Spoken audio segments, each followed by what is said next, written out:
Hello students, welcome to my channel. இன்றைக்கி நம்ம என்ன பார்க்குறோம் அப்படின்னா அரைவல் ஆஃப் யூரோப்பியன்ஸ், ஐரோப்பியர்கள் வருகை பற்றி பார்க்குறோம். ஸோ இதில் முக்கியமாக நம்ம பார்க்க வேண்டியதுன்னா ஒரு 5 பேர்த்த மட்டும் பார்ப்போம், ஓகேவா? ஸோ அந்த 5 பேர் தான் யூரோப்பியன்ஸ்லேருந்து இங்கே இந்தியாவுக்கு வந்திருப்பாங்க. அதில் ஃபஸ்ட்டு வந்தவங்க யார் அப்படின்னா போர்ச்சுகீசியர்கள், அதாவது போர்ச்சுகல்லேருந்து வந்திருப்பாங்க, ஓகேவா?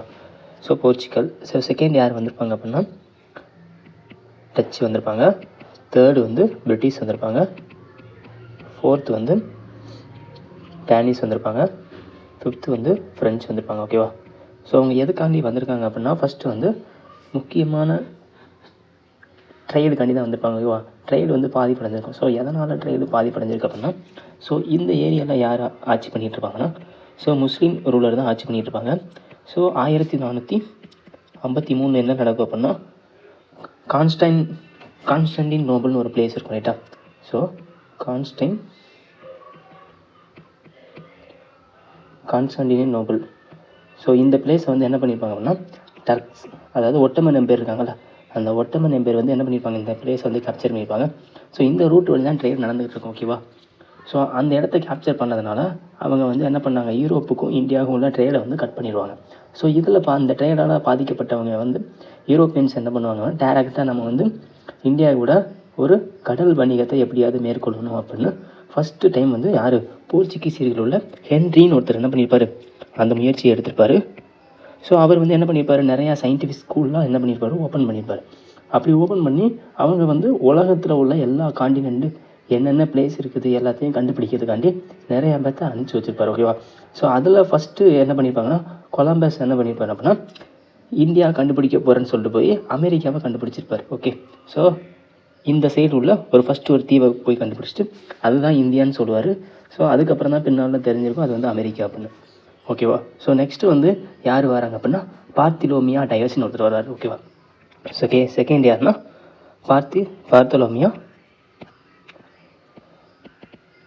பார்த்திலோமியா டயஸ், ஓகேவா? ஸோ பார்த்திலோமியா டயஸ் வராரு. இவர் எங்கே வராரு, போர்ச்சுகல்லேருந்து இந்த ரூட் வழியாக இங்கே வராரு, ஓகே? ஸோ இங்கே வந்து சவுத் ஆஃப்ரிக்கா வரைக்கும் வந்ததார் வந்து ஸோ கேப் ஆஃப் குட் ஹோப்னு சொல்கிறாங்க இந்த பிளேஸை. ஸோ கேப் ஆஃப் குட் ஹோப்னா நன்னம்பிக்கையின் முனைன்னு சொல்கிறாங்க, ஐயா, நன்னம்பிக்கை முனை, ஓகே? ஸோ நன்னம்பிக்கையின் முனைன்னு சொல்கிறாங்க. இங்கே வரைக்கும் வந்து வந்துடுவார். ஸோ இதுக்கு அவருக்கு ஹெல்ப் பண்ணது யாருன்னா ஒரு சவுத் ஆஃப்ரிக்கா சேர்ந்த ஒரு நேவிகேட்டர் தான் அவருக்கு வந்து ஹெல்ப் பண்ணியிருப்பார், ஓகே? ஸோ தேர்டு யார் வந்திருப்பாங்க அப்படின்னா வாஸ்கோ ட காமா வந்து அந்த முயற்சி எடுத்துப்பார்.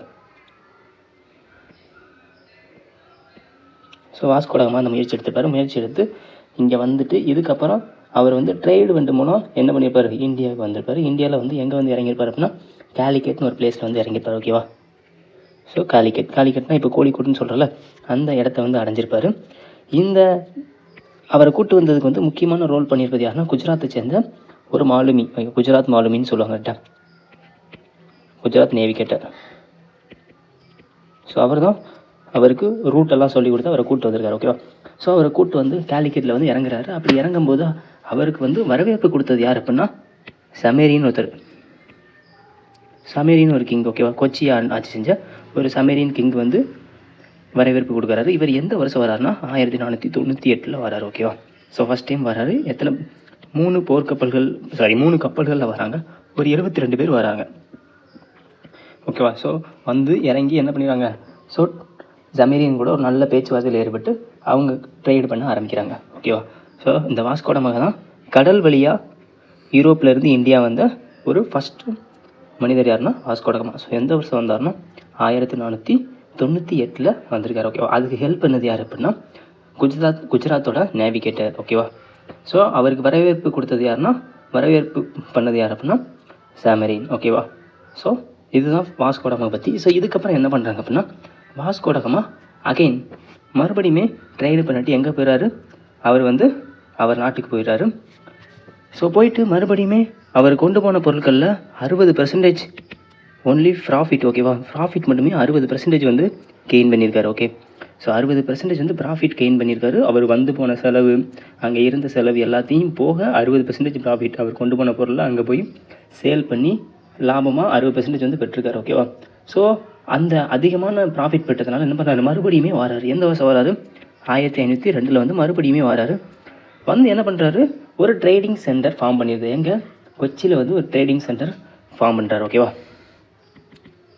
ஸோ இந்த டயத்தில் தான் என்ன ஆகுது அப்படின்னா ஜமேரின் வந்து கோபம் அடைஞ்சிட்டார். ஸோ என்னோடய லேண்டில் வந்து நீ எப்படி எனக்கு தெரியாமல் என்கிட்ட பெர்மிஷன் வாங்காமல் நீ ஒரு ட்ரேடிங் சென்டர் ஃபார்ம் பண்ணுவேன் அப்படின்னு என்ன பண்ணுறாரு, அவங்க மேலே போர் தொடுக்கிறாரு. அப்படி போர் தொடுத்ததுனால என்ன பண்ணுறாங்க, ஈஸியாக இந்த வாஸ்கோடகாமா என்ன பண்ணுறாரு, அவங்கள சமேரினை தோற்கடிச்சிட்டாரு. ஓகேவா? ஸோ சமேரினை தோற்கடிச்சிட்டு அங்கே வந்து என்ன பண்ணுறாங்க அப்படின்னா ஒரு ஃபேக்ட்ரி ஃபார்ம் பண்ணி அங்கே ஒரு ஹெட் குவார்ட்டர்ஸ் கொச்சியாக மாற்றுறாரு. யார், இந்த வாஸ்கோடகாமா. ஓகேவா? சமேரின் தோற்கடிக்கப்பட்டுறாரு. ஸோ அங்கே ஒரு கவர்னரையும் அப்பாயின்மெண்ட் பண்ணுறாரு. ஸோ அவர் தான் யார் அப்படின்னா ஃப்ரான்சிஸ்கோ டி அல்மீடா. ஸோ இவர் தான் கவர்னரை அப்பாயின்ட் பண்ணுறாரு. ஸோ இதுக்கப்புறம் என்ன பண்ணுறாரு, மறுபடியும் 1024 மறுபடியுமே வாராரு. ஓகேவா? ஸோ 1502க்கு மறுபடியும் வந்தார். சமேரினை கூட போர் புரிஞ்சு வெற்றி பெற்று அங்கே ஒரு ட்ரேடிங் சென்டர் ஃபார்ம் பண்ணுறாரு. ஃபார்ம் பண்ணிவிட்டு கொச்சியை தன்னோட கேபிட்டலாக அனௌன்ஸ் பண்ணுறாரு. அந்த டயத்தில் யாரை கவர்னராக அப்பாயின்மெண்ட் பண்ணுறாரு அப்படின்னா ஃப்ரான்சிஸ்கோ டி அல்மீடாவை அப்பாயின்ட் பண்ணிவிட்டு இவர் மறுபடியுமே கிடைச்ச பொருட்கள்லாம் எடுத்துகிட்டு எங்கே கொண்டு போகிறாரு அப்படின்னா அவங்க கண்ட்ரிக்கு கொண்டு போய் அங்கே போய் சேல் பண்ண போயிட்டார். ஸோ மறுபடியும் தேர்ட் டைம்ஸ் எப்போ வர அப்படின்னா 1524 மறுபடியும் உள்ளே வராரு. அப்படி வரும்போது என்ன பண்ணுறாரு, சில காரணங்களாக அங்கேயே வந்து அவர் இறந்துருந்தார். ஓகேவா? ஸோ கொச்சியில் தான் அவரோட கடைசி வாழ்க்கை வந்து அங்கே தான் முடியுது. ஓகேவா? ஸோ இது ஃபஸ்ட்டு வாஸ்கோடகாமா கதை. ஸோ ரெண்டாவது வந்து ஃப்ரான்சிஸ் டி அல்மீடா இருக்காங்களா, ஸோ இவங்க தான் ஃபஸ்ட்டு கவர்னராக அப்பாயின்ட் பண்ணியிருக்காங்க. ஸோ இவர் வந்து 1505 1509 வரைக்கும் அங்கே கவர்னராக இருப்பார். ஸோ இவர் பீரியடில் என்ன நடக்கும் அப்படின்னா ஸோ இந்தியாவில் இந்த இந்தியன் ஓஷன் ஃபுல்லாகவே என்ன பண்ணியிருப்பார், தன்னோட கட்டுப்பாட்டில் வச்சுருப்பார். ஸோ அதுக்கு ஒரு முக்கியமான பாலிசி உருவாக்கியிருப்பார், ப்ளூ வாட்டர் பாலிசி. ஓகேவா? ஸோ ப்ளூ வாட்டர் பாலிசினா என்ன அப்படின்னா நீல நிற கொள்கைன்னு சொல்லுவாங்கள்ல, தமிழில் வந்து நீல நிற கொள்கை. ஸோ நீல நிற கொள்கையை வந்து உருவாக்கிறாரு. இந்த நீல நிற கொள்கையோட முக்கியமான கான்செப்ட் என்னன்னா மோனோபோலி. ஸோ மோனோபோலினா நாங்கள் மட்டும்தான் இங்கே வந்து ட்ரேடு பண்ணுவோம், ஸோ எங்களை மீறி யாரையும் ட்ரேடு பண்ணக்கூடாது அப்படின்னு அனௌன்ஸ் பண்ணியிருப்பார். இது வந்து யாருக்கெல்லாம் பிடிச்சிருக்காது அப்படின்னா ஸோ இதுக்கு அகென்ஸ்டாக யாரெல்லாம் இருப்பாங்கன்னா ஈஜிப்து. ஸோ ஈஜிப்து அகென்ஸ்டாக இருப்பாங்க. இது போக டர்க்கி, இன்னொன்று குஜராத்தோட ஒரு கிங். ஓகேவா? ஸோ இவங்க 3 பேருமே இதுக்கு அகென்ஸ்டாக இருக்காங்க. ஏன்னா இந்த குஜராத்தில் இருந்தால் எஜிப்து டர்க்கிக்கெல்லாம் என்ன பண்ணாங்க, நிறையா ட்ரேடு பண்ணியிருந்தாங்க. ஸோ இவங்க எல்லாமே அதை வந்து கடுமையாக கண்டிக்கிறாங்க. அப்படி கண்டிக்கும் போது என்ன பண்ணுறாங்க, இவங்க போர்ச்சுகீசியலுக்கும் இந்த 3 பேர்த்துக்கும் சேர்ந்து போர் வருது. அப்படி போர் வரும்போது அந்த போர் எங்கே நடக்குதுன்னா சாவால்னு ஒரு பிளேஸ் நடக்குது. ஓகேவா? சாவால்னு ஒரு பிளேஸ் நடக்குது. ஸோ இந்த பேட்டிலில் வந்து என்ன பண்ணியிருந்தாங்க, அல்மீடாவோட சன்னை வந்து கொன்றுதாங்க. ஓகேவா? ஸோ அல்மீடாவோட சன்னை என்ன பண்ணியிருந்தாங்க, கொன்றுதாங்க. இதனால் கோபம் அடைஞ்சு என்ன பண்ணுறாங்கன்னா இவங்க 3 பேர்த்தையுமே டிஃபீட் பண்ணி அங்கே வந்து இந்த ப்ளூ வாட்டர் பாலிசியை வந்து நிறுவிடுவார். ஓகேவா? ப்ளூ வாட்டர் பாலிசியை வந்து நிறுவிடுவார். ஸோ இதுக்கப்புறம் என்ன பண்ணுவார், 1509 வந்து என்ன பண்ணிப்பார், டையூ. ஸோ இதெல்லாம் கொஞ்சம் கொஞ்சமாக என்ன பண்ணுவார், கேப்சர் பண்ண ஆரம்பிப்பார். ஓகேவா? ஸோ டையூவை கேப்சர் பண்ணுவார். அதுக்கப்புறம்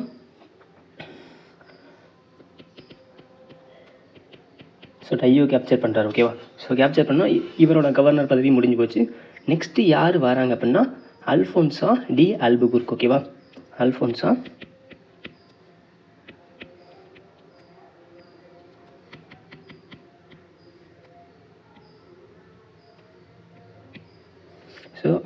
டி அல்புகுர்க் 1509 1515 வரைக்கும் வந்து இருக்கிறாரு, கவர்னராக இருக்கார். இவர் இதுக்கு முன்னாடி பார்த்தா அல்மீடா வந்து என்ன பண்ணியிருப்பாருன்னா ஃபுல்லாக கான்சன்ட்ரேஷன் ஃபுல்லாக ஓசோனில் தான் கான்சன்ட்ரேட், அதாவது கடல் ஃபுல்லாகவே அவங்களோட கண்ட்ரோலில் வச்சுருப்பார். அதுதான் ப்ளூ வாட்டர் பாலிசின்னு சொன்னேன். இந்த அல்ஃபோன்சா டி அல்புகுர்க் என்ன பண்ணியிருப்பார் அப்படின்னா நிலத்தில் தன்னோட கான்சன்ட்ரேஷன் பண்ணியிருப்பார். ஓகேவா? ஸோ அதுக்கு முக்கியமான என்ன அப்படின்னா பிஜப்பூர் சுல்தான் இருக்காங்கல்ல, ஸோ பாமனி சுல்தான்ஸில் 5 இதாக பிரிஞ்சிருக்கும், அதில் ஒன்று தான் பிஜப்பூர் சுல்தான். பிஜப்பூர் சுல்தானை வந்து யார் வந்து அப்போ வந்து ஆட்சி பண்ணியிருப்பாங்கன்னா யூசப் அதில் கான் வந்து ஆட்சி பண்ணிட்டு இருப்பார். ஓகேவா? ஸோ பிஜப்பூர் சுல்தானில் யூசப் அதில் கான். ஓகேவா? இந்த யூசப் அதில் கான் ஆட்சி பண்ணிட்டு இருக்காரு. இவர்கிட்ட இருந்து என்ன பண்ணுறாரு அப்படின்னா கோவாவை கேப்சர் பண்ணுறாரு. எந்த வருஷம் 1510 கோவாவை அவர்கிட்ட வந்து கேப்சர் பண்ணுறாரு. இந்த கோவாவை கேப்சர் பண்ணதுக்கு வந்து யார் ரொம்ப ஹெல்ப்பாக இருக்காங்க அப்படின்னா Vijayanagara கிங்டத்தோட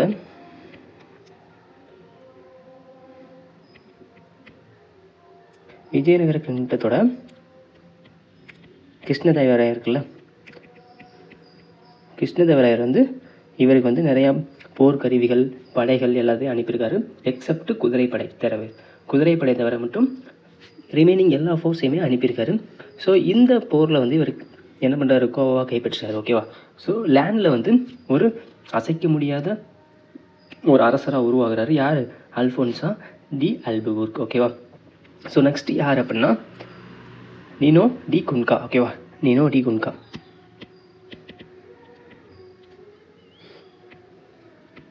so Nuno da Cunha வராரு 1529 1538 வரைக்கும் இவர் வந்து அங்கே இருக்கிறார். ஓகேவா. ஸோ இவர் என்ன பண்ணியிருப்பாருன்னா இவரோட முக்கியமான ஒன்று என்ன அப்படின்னா ஹெட் குவார்ட்டர்ஸ் சேஞ்ச் பண்ணியிருப்பார். ஓகேவா. ஸோ ஆல்ரெடி கொச்சியில் வந்து ஹெட் குவார்ட்டர்ஸை ஃபார்ம் பண்ணியிருக்காங்கன்னு சொன்னேன். அதை வந்து எங்கே சேஞ்ச் பண்ணியிருப்பாருன்னா கோவாவுக்கு சேஞ்ச் பண்ணியிருப்பார். ஓகே, கோவாவுக்கு சேஞ்ச் பண்ணியிருப்பார். ஸோ வேறு என்ன பண்ணியிருப்பார் அப்படின்னா பெசைனை வந்து கேப்சர் பண்ணியிருப்பார். ஓகேவா. ஸோ டாமன், இன்னொன்று சால்சேட், இது எல்லாமே என்ன பண்ணியிருப்பார், புதுசாக கேப்சர் பண்ணியிருப்பார். பெசைன், நீங்கள் மராத்தா போரில் கூட பெசைன் ட்ரீட்டியெல்லாம் பார்த்துருப்பீங்க. ஓகேவா. ஸோ பெசைன், சால்செட், இன்னொன்று டாமன், இது எல்லாமே இவர் கேப்சர் பண்ணி அவங்களோட டெரிட்டரியை வந்து எக்ஸ்பேண்ட் பண்ணியிருப்பாங்க. ஓகே. ஸோ போர்ச்சுகீஸில் பொறுத்த வரைக்கும் இந்த அளவுக்கு பார்த்தா போதும். அவங்களோட இம்பார்ட்டன்ட் சென்டர்ஸ் என்ன அப்படின்னா கோவா, டாமன் அண்ட் டையூ. ஓகேவா. ஸோ இதுதான் போர்ச்சுகீஸியரோட வரலாறு. ஸோ அவங்க எப்போ வந்தாங்க, 1498 வாஸ்கோடாமா வந்தார். அடுத்து வந்து முக்கியமானவர் யார் அப்படின்னா ஃப்ரான்சிஸ்கோ டி அல்மிடோ. ஸோ இவர் தான் ப்ளூ வாட்டர் பாலிசியை உருவாக்கியிருப்பார். ஸோ அடுத்து வந்து அல்ஃபோன்சா டி அல்புகுர்க் வந்து என்ன பண்ணியிருப்பார் அப்படின்னா ஹெட் குவார்ட்டர், அதாவது கோவா வந்து கேப்சர் பண்ணியிருப்பார். நெக்ஸ்ட்டு வந்தவர் யார், நினோ டி குன்கா என்ன பண்ணியிருப்பார், அந்த கோவாவை வந்து கேபிட்டலாக மாற்றிருப்பார். எங்கேருந்து மாற்றிருப்பாருன்னா கொச்சின்லேருந்து மாற்றிருப்பாங்க. ஓகேவா. ஸோ இந்தளவுக்கு தெரிஞ்சால் போதும். நெக்ஸ்ட்டு வந்து டச்சு. ஸோ டச்சு வந்து எப்போ வந்து இந்தியாவுக்கு வந்திருப்பாங்கன்னா 1602 வந்திருப்பாங்க. ஸோ இவங்களோட முக்கியமான சென்டர்ஸ் என்ன அப்படின்னா புலிகேட், நாகப்பட்டினம், மசூலிப்பட்டினம். ஸோ இது எல்லாம் எங்கே இருக்குது அப்படின்னா நம்ம தமிழ்நாடு ஆந்திராவோட பார்டரில் பழவர்க்காடு ஏரி இருக்குல்ல, அதுதான் அந்த புலிகேட். ஓகேவா. ஸோ நாகப்பட்டினம் தமிழ்நாட்டில் இருக்குது, மசூலிப்பட்டினம் வந்து ஸோ ஆந்திராவில் இருக்கக்கூடியது. ஓகேவா. ஸோ இதுதான் அவங்களோட முக்கியமான சென்டர்ஸ். ஓகே. ஸோ இதில் வந்து ஸோ இந்த அளவுக்கு தெரிஞ்சால் போதும்.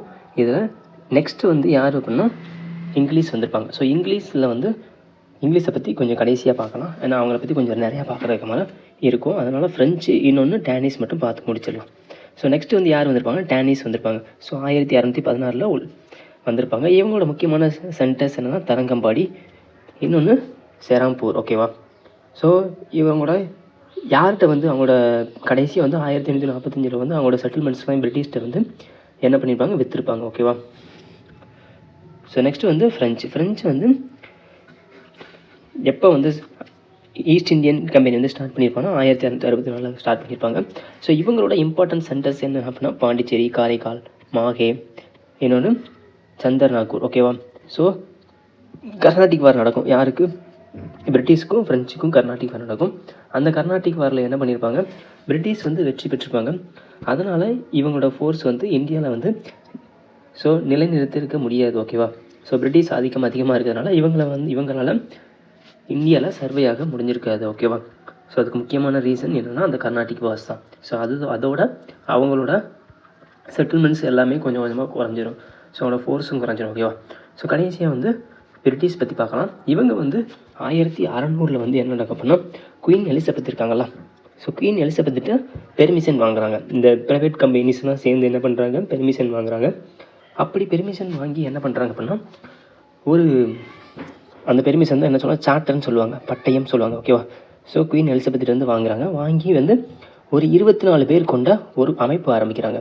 ஸோ அதுதான் என்ன அப்படின்னா கோர்ட் ஆஃப் டைரக்டர். ஓகேவா. ஸோ இதில் ஒரு கவர்னர் இருப்பார். ஸோ இந்த கவர்னர் தான் இந்த கோர்ட் ஆஃப் டைரக்டரை வழி நடத்தி கொண்டு போவார். ஓகேவா. அவங்க எல்லாம் என்ன பண்ணுறாங்க, இப்போ இந்தியாவுக்கு கடல் வழியாக வராங்க. அதில் ஃபஸ்ட்டு வந்தது யார் அப்படின்னா ஸோ ஹாக்கின்ஸ் வராரு. ஓகேவா. ஃபஸ்ட்டு வந்து ஹாக்கின்ஸ் வராரு. ஸோ வாராரு வந்து அந்த பீரியடில் வந்து இந்தியாவில் வந்து யார் ரூல் பண்ணிகிட்டு இருப்பாங்க அப்படின்னா முகல்ஸ் வந்து ஆட்சி பண்ணிட்டு இருப்பாங்க. ஸோ முகல்ஸில் முக்கியமான யாரா ஜஹாங்கீர். ஜஹாங்கீர் வந்து ஆட்சி பண்ணிட்டு இருக்காரு. அந்த ஜஹாங்கீர்கிட்ட போய் பெர்மிஷன் கேட்காரு. அவர் வந்து அந்த டயத்தில் வந்து பெர்மிஷன் கொடுக்கல. ஸோ இதனால் அவர் என்ன பண்ணுறாரு அப்படின்னா ஸோ முக்கியமான அதாவது இந்த ஜஹாங்கீருக்கு என்ன பிடிக்கும்னு தேடுறாரு. அப்படி தேடும் போது தான் என்ன கிடைக்குதுன்னா அவருக்கு வந்து அதாவது மதுபானங்கள் இருக்குல்ல அதுவும் இன்னொன்று நாய்க்குட்டிகள் இதுவுமே ரொம்ப பிடிக்கும் அவருக்கு தெரிஞ்சிருக்கு. அதுக்கப்புறம் அதை வந்து கிஃப்டாக கொடுக்குறாரு. அது கொடுத்ததுக்கப்புறம் என்ன ஆச்சு அப்படின்னா அவருக்கு வந்து சூரத்தில் வந்து நீங்கள் ஃபேக்ட்ரி கட்டிக்கலாம் அப்படின்னு ஒரு பெர்மிஷன் கொடுக்குறாரு. ஓகேவா? ஸோ இது மாதிரி சூரத்தில் ஒரு ஃபேக்ட்ரி கட்டுறாரு. ஃபேக்ட்ரி கட்டிட்டு சும்மா இல்லை என்ன பண்ணுறாரு மசூலிப்பட்டினத்தில் உள்ள யார் இந்த டச்சு இவங்கெல்லாம் கேப்சர் பண்ணுறாரு. அதுக்கப்புறம் அப்படி கீழே மெட்ராஸையும் கேப்சர் பண்ணுறாரு. ஓகேவா? ஸோ மெட்ராஸ், மசூலிப்பட்டினம், சூரத் இது எல்லாமே கொஞ்சம் கொஞ்சமாக கேப்சர் பண்ணி அவங்களோட படையை வந்து அப்படி எக்ஸ்பெண்ட் பண்ணிக்கிட்டே இருக்காரு. ஸோ இந்த டயத்தில் இதுக்கப்புறம் யார் வருவாங்க அப்படின்னா தாமஸ் ரோ. ஓகேவா? ஸோ தாமஸ் ரோ வர்றாரு. இந்த தாமஸ் ரோ வந்து என்ன பண்ணுறாரு அப்படின்னா இந்தியாவில் ஃபுல்லாக எல்லா இடத்துலையுமே ஸோ ஆல் ஓவர் இந்தியா வந்து பெர்மிஷன் வாங்கியிருக்காரு. ஓகேவா? ஸோ யார்கிட்ட வாங்கிறான் ஜஹாங்கீர்கிட்ட வாங்கியிருப்பார். இந்த ஜஹாங்கீர்கிட்ட வாங்கிறதுக்கு முக்கியமான காரணமாக யார் இருந்திருப்பாங்கன்னா நூர்ஜஹான். ஸோ நூர்ஜஹான் யாருன்னா ஜஹாங்கீரோட ஒய்ஃப். ஓகேவா? இந்த நூர்ஜஹான்கிட்ட போய் என்ன பண்ணியிருப்பார் இந்த தாமஸ் ரோ ஸோ ஒரு நல்ல நட்புறவில் இருந்து அவர்கிட்ட பெர்மிஷன் வாங்கி அந்த பெர்மிஷன் லெட்டரை வந்து ஜஹாங்கீர்கிட்ட கொடுத்தனால ஜஹாங்கீர் வந்து உடனே அக்செப்ட் பண்ணியிருப்பார். ஸோ ஆல் ஓவர் இந்தியாவுக்கு வந்து இந்த தாமஸ் ரோ வந்து ட்ரேடு பண்ணதுக்கு வந்து அனுமதி பட்டயத்தை வந்து வாங்கியிருப்பார். ஓகேவா? ஸோ இதுக்கப்புறம் என்ன பண்ணியிருப்பாங்கன்னா 1639 வந்து ஃப்ரான்சிஸ் டேன்னு ஒருத்தர். ஓகேவா? ஸோ பிரிட்டிஷ்காரர் தான். ஸோ இவர் என்ன பண்ணுறாரு அப்படின்னா மெட்ராஸை வந்து விலைக்கு வாங்குறாரு. ஸோ யார்கிட்ட இருந்து வாங்குறாரு அப்படின்னா சென்னப்ப நாயக்கர். ஓகேவா? ஸோ சென்னப்ப நாயக்கர்கிட்ட வந்து விலைக்கு வாங்கி அங்கே வந்து ஒரு போர்ட்டு கட்டுறாரு. அதுதான் ஜார்ஜ் ஃபோர்ட். ஓகேவா? ஸோ ஜார்ஜ் ஃபோர்ட் கட்டுறாரு. ஓகேவா? ஸோ எங்கே இருக்குது சென்னையில் கட்டுறாரு. ஸோ இது போக என்ன பண்ணுறாங்க கூடலூரில் என்ன பண்ணுறாங்க 1690 டேவிட் போர்ட் பில்ட் பண்ணுறாங்க. ஸோ இது வந்து கூடலூர். ஓகேவா? ஸோ இது வந்து மெட்ராஸ். ஸோ இது வந்து கூடலூர். ஓகே, மெட்ராஸில் ஒன்று கட்டியிருக்காங்க, கூடலூரில் ஒன்று கட்டியிருக்காங்க. இது போக என்ன அப்படின்னா 1770 வந்து போர்ட் வில்லியம்னு ஒன்று கட்டியிருக்காங்க. ஓகேவா? இது எங்கே கட்டியிருக்காங்கன்னா பெங்காலில் கட்டியிருக்காங்க. எங்கன்னா பெங்கால். ஸோ பெங்காலில் போர்ட் வில்லியம் வந்து கட்டியிருக்காங்க. ஓகேவா? ஸோ இது போக கல்கத்தாவில் இன்னொன்று. ஓகே, ஸோ இது யார் கட்டியிருக்காங்க அப்படின்னா சார்னுக். ஓகேவா? ஸோ இந்த போர்ட் வில்லியம் இருக்குல்ல, இது யார் கட்டினா சார்னுக். ஸோ சார்னுக் வந்து கட்டியிருக்காங்க. ஸோ இதுக்கப்புறம் என்ன பண்ணுறாங்க கொஞ்சம் கொஞ்சமாக முக்கியமான போரான பேட்லா பிளாசி, இன்னொன்று பேட்லா பக்சர்லாம் நடக்குது. அந்த போர்கள் மூலம் இவங்க எப்படி கொஞ்சம் கொஞ்சமாக கேப்சர் பண்ணுறாங்கன்னா நெக்ஸ்ட் இதில் பார்க்கலாம். ஓகேவா? Okay, thank you.